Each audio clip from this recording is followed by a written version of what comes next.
Well, hello. Welcome back to Music Monday with Johnny Tiger.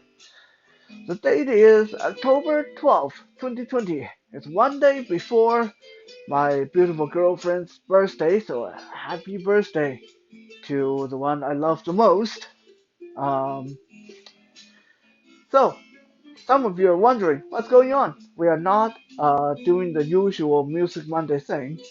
Well, that is because I already uploaded today's music in a separate file. So if you guys go to my channel, you will find that there's a new song up there, a cover song that I sang with my girlfriend. So check that out if you would.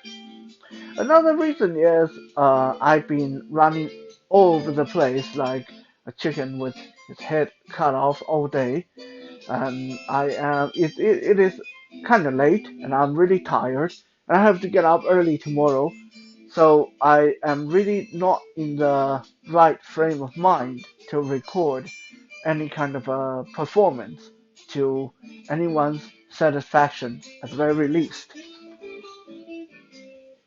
So I thought I'm just going to let you guys listen to the new recording, and I'm going to talk a little bit. uh, I hope you guys all had a happy Canadian Thanksgiving. Mine was, well, the most generously I can put it is mine was wacky. Uh, my friends called me at 3:30 in the afternoon and said, "Hey, you want to come out? We know you're not doing anything for Thanksgiving, and we know this great place that we can go to for a really cheap Thanksgiving dinner, and that's where we're going. You can get turkey and dressing and side dishes and dessert, all for $15." I thought, well, okay, that's cool. Just give me a little bit to finish up some of the projects I have ongoing, and then we will go. My friends finally came to pick me up at around 5 o'clock, and it was a bit of a harrowing experience getting to the restaurant. Uh, Front seat driver and back seat driver were arguing the whole time, trying to argue which was the best way to go, which turn was the best way to turn, and then we missed the turn off, and it was rush hour, and it was a holiday. So you guys can imagine how it went. We finally got to the restaurant and stood in the lineup for almost 10 minutes, made it to the front door, only to be informed that if we were here for the turkey dinner, it was all sold out. So we had to go to a different restaurant, and this other restaurant, I'm not going to name any name here because I don't want to cast a bad light on anybody. But suffice to say, this other restaurant we went to, we had to wait for our coffee and beer for almost an hour to get it. And yeah, I know some of you are thinking, yeah, well, yeah, it's Thanksgiving, they're really busy, and because of the pandemic, they're probably understaffed. If that was the case, I could understand it, but that wasn't the case. There were only 7 tables in there, and there were 4 servers. 4 servers working 7 tables. It shouldn't take an hour for us to get our coffee and beer, and it take almost another hour to get our food, and the food turned out to be really cold, and the portion was really small, and yeah, and it took another hour or so for us to get our bill so we could pay our bill. Overall, it just turned out to be a little bit of a really whack job of a day. Uh, anyway, so that's how I spent my Thanksgiving. Now, that have nothing to do with music, I know. Today I want to answer 2 questions that I get asked all the time. Question number 1. Many of my fans and friends, uh, family members, whatever, get offended when I don't record or perform songs they requested. So the first question is, how does it work? Why is it that I request something and you don't do it, and someone else requests a song and you do it? The best way I can answer this is it depends on how I personally feel about that song and how I feel about my performance of that song, and also depending on how much potential I think that song has. Let me give you an example. Some of you may remember I recorded The Eye of the Tiger a couple of years ago. Now, The Eye of the Tiger is one of those songs that I got requested to record way back prior to year 2000. In another word, it took me 20 years before I finally recorded that song. Almost 20 years.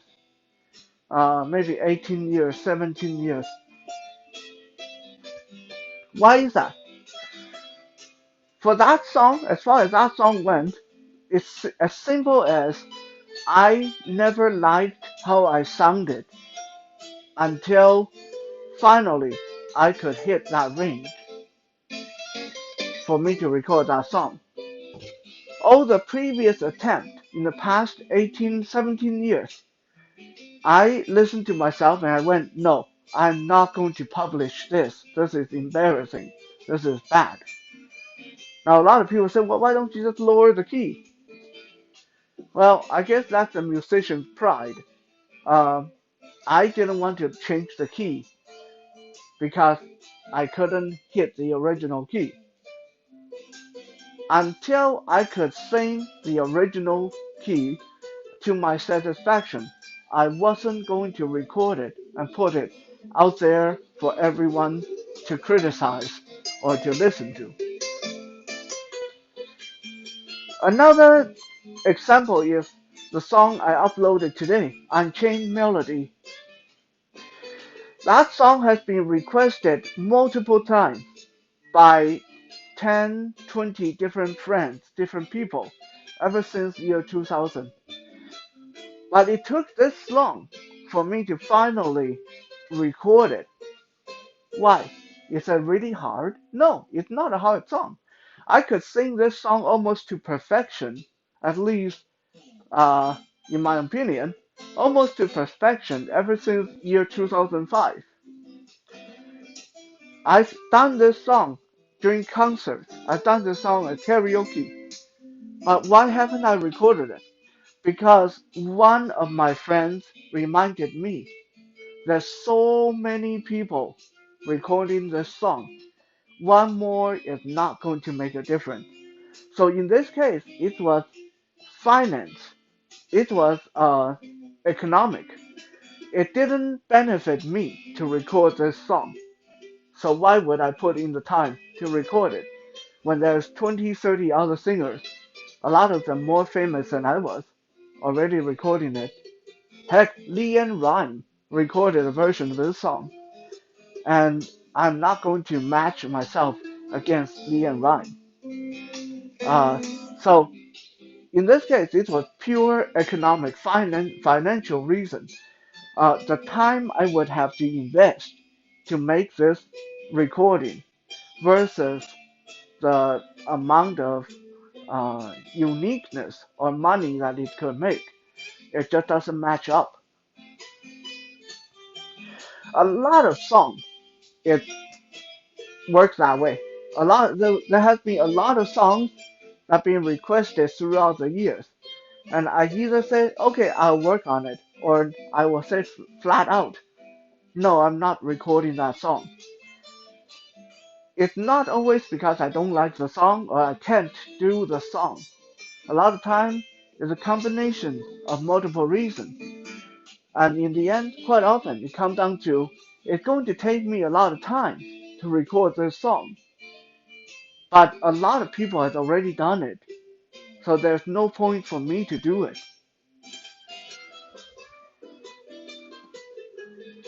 That takes us to the second question I'm going to answer today. Some people say, okay, you keep talking about a lot of time. How much time does it really take?